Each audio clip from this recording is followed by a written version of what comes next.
নমস্কার বন্ধুরা, আজকের রেসিপি চিংড়ির পোলাও। অনেকেই হয়তো চিংড়ির পোলাও বাড়িতে বানিয়ে থাকেন। আমি আমার মতো করে বানিয়ে আপনাদেরকে দেখাবো। তার জন্য 1 বাটি বাসমতি চাল নিয়েছি, ভালো করে ধুয়ে পরিষ্কার করে নিয়েছি। এখন জল দিয়ে চালটা আধ ঘন্টা মতো ভিজিয়ে রেখে দেব। আধ ঘন্টা চালটা ভিজিয়ে নেওয়ার পরে এখন রান্নাটা শুরু করে নেব। পোলাও বানানোর জন্য গভীর একটা পাত্র নিয়েছি।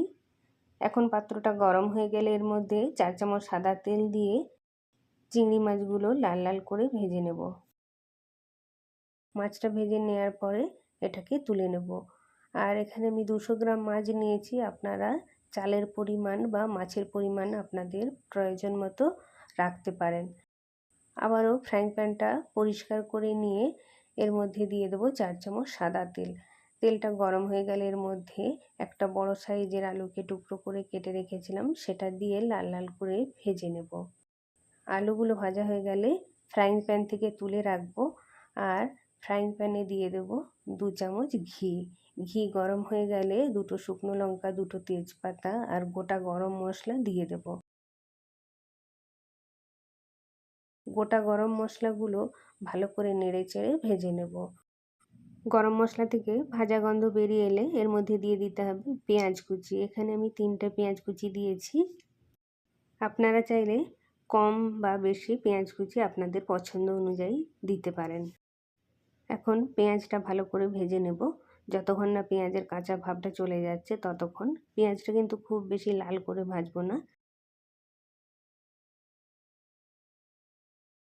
এখন পেঁয়াজটা ভেজে নেওয়ার পরে এর মধ্যে দিয়ে দেব 2 চামচ আদা রসুন বাটা। ভালো করে কষিয়ে নেব যতক্ষণ না আদা রসুন বাটার কাঁচা গন্ধটা চলে যাচ্ছে।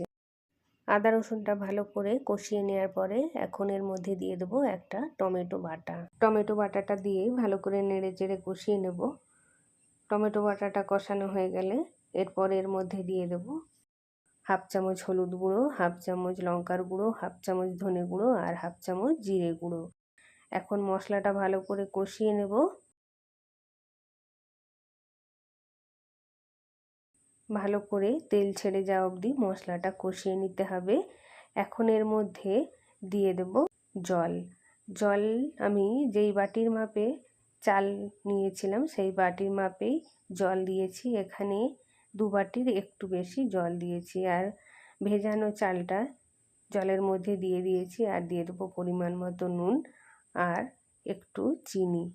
আর আলু ভাজাগুলো এর মধ্যে দিয়ে দেব। আর দিয়ে দেবো 4টে কাঁচা লঙ্কা চেরা। ভালো করে নেড়ে চেড়ে নিয়ে এটাকে ঢাকা দিয়ে দেবো। প্রথমে 5 মিনিট হাই ফ্লেমে এটাকে রেখে তারপরে গ্যাসের ফ্লেমটা কমিয়ে দিয়েছি। এখন ঢাকনা খুলে নিয়ে এর মধ্যে ভাজা মাছগুলো দিয়ে দেব। আর একটু নেড়ে চেড়ে মাছগুলো মিশিয়ে নেব। এই সময় গ্যাসের ফ্লেম কিন্তু লোতেই রাখতে হবে। এখন আবারও ঢাকা দিয়ে এটাকে জল শুকনো করতে দেব।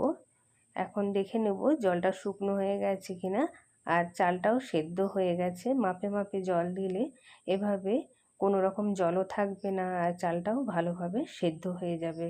এখন এর মধ্যে দিয়ে দেবো 1 চামচ গোলাপ জল, গরম মশলা 1/2 চামচ মতো আর দিয়ে দেব 1 চামচ ঘি আর কিছু পরিমাণ ধনেপাতা কুচি। ব্যাস এগুলোকে নেড়ে চেড়ে মিশিয়ে নিলেই চিংড়ি মাছের পোলাও রেডি হয়ে গেল। এভাবে ভালো করে নেড়ে চেড়ে মিশিয়ে নেব আর গ্যাস বন্ধ করে 5 মিনিট আরও ঢাকা দিয়ে রেখে দেব। ঢাকা খুলে গরম গরম পরিবেশন করুন এই চিংড়ি মাছের পোলাও।